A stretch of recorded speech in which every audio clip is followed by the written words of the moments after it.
Prophet Muhammad ﷺ was not just a prophet, but also a political leader. After him came his political successor. A successor is a Khalifa or Caliph in English.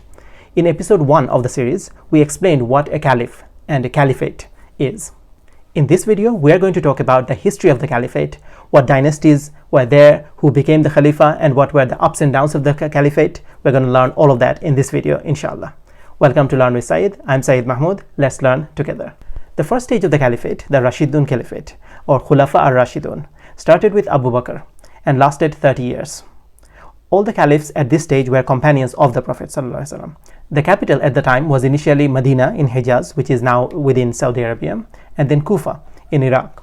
During these 30 years, the Islamic Empire doubled in size, spanning all the way from west to east, from modern Libya to modern Pakistan, and up to modern Russia to the north. The end of this stage saw internal strife and civil war, which led to establishment of the Umayyad Caliphate. They were based in Damascus and lasted from 661 to 750, when they were overthrown by the Abbasids. Beginning with the Umayyads, the title of the Caliph became hereditary. During this Caliphate, the Umayyads, the Islamic Empire was the largest political unit in the world. At its peak, it spanned from Spain to India and up to Russia.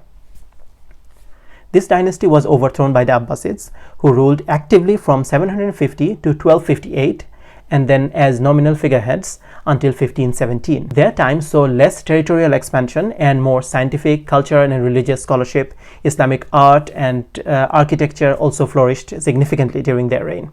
Their glory days came to an abrupt end when the Mongols invaded Baghdad. The sack of Baghdad in 1258 was a devastating event during the Mongol invasion led by Hulagu Khan.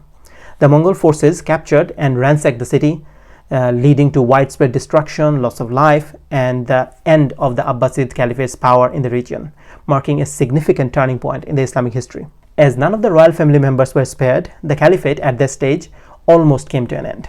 Almost, because in 1261, the Mamluk kingdom in Egypt installed a cousin of the Baghdad Abbasids as a figurehead to continue as Khalifa. This also lent them some legitimacy in the Islamic world. For nearly 3 centuries, the Caliphate continued, based in Cairo, but had no real power. In 1517, Egypt became a part of the Ottoman Empire, and the Ottomans decided they no longer wanted a shadow caliphate based in Egypt, but rather they wanted to rule as caliphs themselves. They were the first non-Arabs to assume the title. This is when the capital of the Caliphate moved to Istanbul. This was to be the final dynasty of the Islamic Caliphate. Ottomans were the most powerful political entity in the world in the 16th century. However, the later years saw fragmentation of the empire and a failure to keep up with the modern technology as the Europeans progressed. After a long and slow decline, the most immediate cause of the collapse in the early 20th century was joining the Germans in World War I. This led to the British, French, and Greek forces invading the Ottoman lands. While most of the cities and lands were lost, Turkey managed to fight back and regain the core Turkish territories. This led to the establishment of the modern Republic of Turkey and the rise to power of Mustafa Kamal. In 1922, the last Ottoman Sultan was deposed as Mustafa Kamal became initially the Prime Minister and then the President. He hated the Islamic heritage and believed that secularization and being more like the Europeans was the way forward. He retained Abdülmecid II as a figurehead in a purely symbolic role for a couple of years. Even that came to an end on the 3rd of March 1924, exactly 100 years ago. In the next video, we will discuss in more details the events of this time frame, the abolition of the Caliphate in 1924. If you want to learn more, please consider subscribing and please let me know in the comments what type of videos you'd like to see. Thank you for watching. Happy learning.